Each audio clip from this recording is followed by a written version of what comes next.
Chris here, aka Kermie, and welcome to Reading with Kermie. And it's about 20 noon, so almost afternoon, I'd say. And I just got done doing some stuff and around the house, and I felt like a reading with Kermie this morning. The last few days was Kermie karaoke, so let's give reading with Kermie a turn. We have been reading. Let's get right started.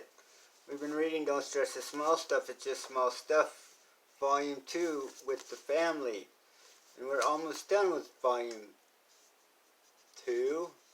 We are in Chapter 96, and there's only 100 chapters, and these are very small chapters. So I'm pretty excited to move forward with this book. And today's chapter is titled, I should say.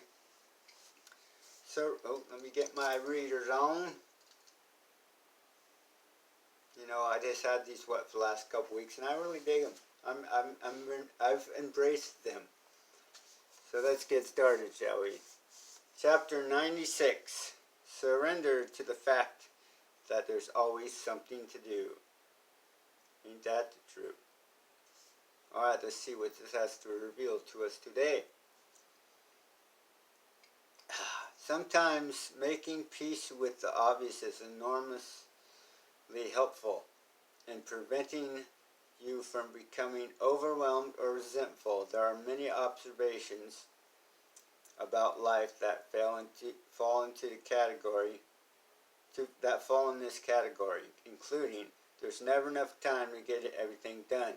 Someone always has something you can't be in two places at the same time. Wait, let me start that over. Alright, there's never enough time to get everything done. Someone always has something you don't.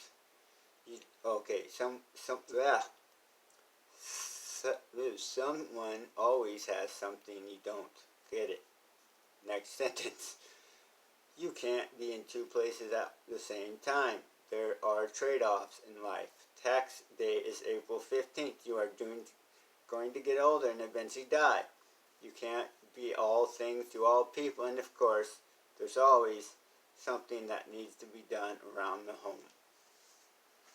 Golly whiz gee willikers, isn't that paragraph the truth? And my stand is falling down. Alright, that works. Alright, let's continue. I love the improv, don't you? For some reason, perhaps because those obvious things are so close to us, many of us tend to struggle against them. It's very common to hear people saying things like, "My house is never the way I like it," or found it to be incredibly useful to surrender certain aspects of life that are absolutely predictable. Near the top of this list is the fact that regardless of where you live, who you are, or how much money you have or don't have, there's always something to do. No amount of complaining, simplifying, wishing it were different, or clever planning is going to change the fact of life. I have discovered the best way to deal with this issue is to surrender to the fact that it is always going to be this way. I've known a number of people with virtually no money, a handful of people with all the money they could possibly need, and a huge number of people who fall somewhere in between. And no one, not a single person, has never been exempt from the rule of life. True that. A few weeks ago, Chris and I spent a Saturday around the house trying to catch up on a few of our unfinished projects. As I looked around, I was shocked how much we had to do. There was laundry to be done, floors to be washed, closets to be cleaned, and an attic that needed to be organized. My upstairs office looked as if it hadn't opened my mail in months. My upstairs office looked as if I hadn't opened my mail in months, despite having sorted through it just the other day. Just the day before. We all can relate to that. The hamster cages needed to be cleaned. And the front porch was in need of sweeping. Of course, the kids' room required their daily pay attention, and our own beds needed to be made. The dog needed to be taken on a walk, and my younger daughter's bike seat needed to be raised. On top of all of this, the plants, both indoor and outdoor, needed watering. Obviously, was a mere tip of the iceberg. This simple list doesn't include the basic day-to-day stuff of life, like paying the bills, or reading to and spending time with the kids. Nor does it take into consideration the fact that kids eat 3 meals a day, which takes preparation and cleanup time. It also doesn't include major maintenance items, such as the fact that our home needs painting, or there are many things such as appliances and garden furniture that are worn and need to be fixed or replaced. It also doesn't account the lawn that needs to be mowed each week and the rest of the garden that has accumulated weeds. I could go on and on, but I know you've got the picture. When you step back for a moment, you can probably see how easy it can be to become discouraged, if not driven crazy, by all there is to do. If you decide you won't rest until everything is done, you will spend your entire lifetime very tired and frustrated. It's easy to sweat the small stuff at home because there is so much small stuff to contend with. The only way around this problem is to surrender and let go. Make the decision that it's okay to do your best even though it's a battle that ultimately can't be won. The best you can hope to do is stay on top of things. Prioritize what's truly important and maintain a sense of humor about it. In short, you can only do what you can do. Coming to the realization that inherent in life and the fact that you'll never be able to get everything done is not a defeatist attitude. It's simply an acknowledgement of the truth. The very fact that you're doing one thing suggests that you aren't doing something else. So starting today, give yourself a break. Thank you. Do what you can be, but don't beat yourself up. You'll be much happier as a result. That was a little longer chapter than the rest of them, but you know what? Woo, it was a good one, you know. It's great. Those readings are like magic. Thank you. I just got done taking out the cat litter, looking at my apartment going, God, this is a crazy mess.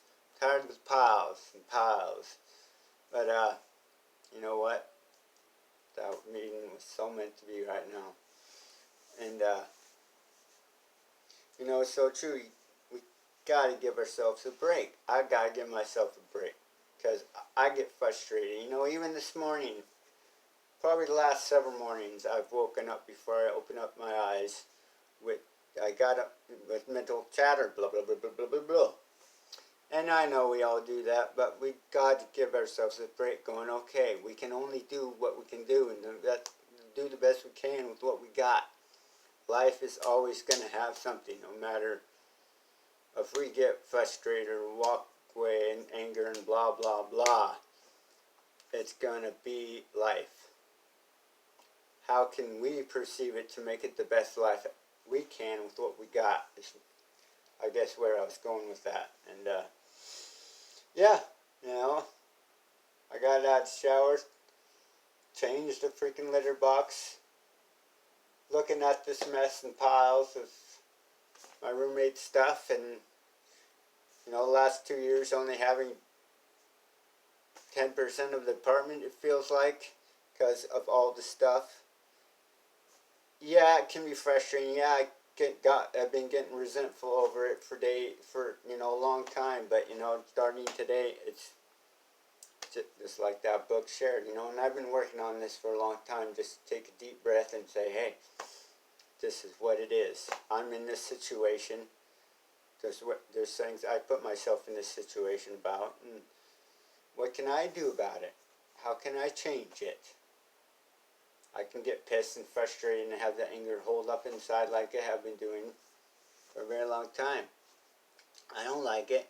I don't like doing that. It's even frustrating being that frustrated over things, but I just gotta say, hey, you know what?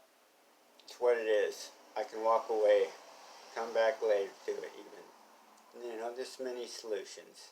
This isn't my mess, yeah, but we share this apartment. So we can find solutions, you know. I don't know what to do sometimes, but I just keep my faith that it's going to be okay and find those solutions, you know. And plus, on top of everything, today is the first day I'm quitting smoking. I had my last puff off my puffer machine probably 3-4 hours ago. Gonna go to town here in a bit, very shortly. Find some nicotine patches or something. I think nicotine patches, and probably lots of gum. So wish me the best on that one. And just breathe through it. You know, that's the best we got. You know, in life, that chapter's so correct. In life, there's always going to be something. So we do what we do with what we got. And just breathe and know that everything's going to be okay. You know, I hope you guys got something out of that reading. I don't even know what listeners I got anymore, but that's okay. I'm doing this also for myself, and it's great therapy for me. So I appreciate you guys, and those who are all watching, like it, share it, do whatever you gotta do. We got a freaking phone that we don't even use anymore. But anyway, I love you guys. I'll talk to you guys soon.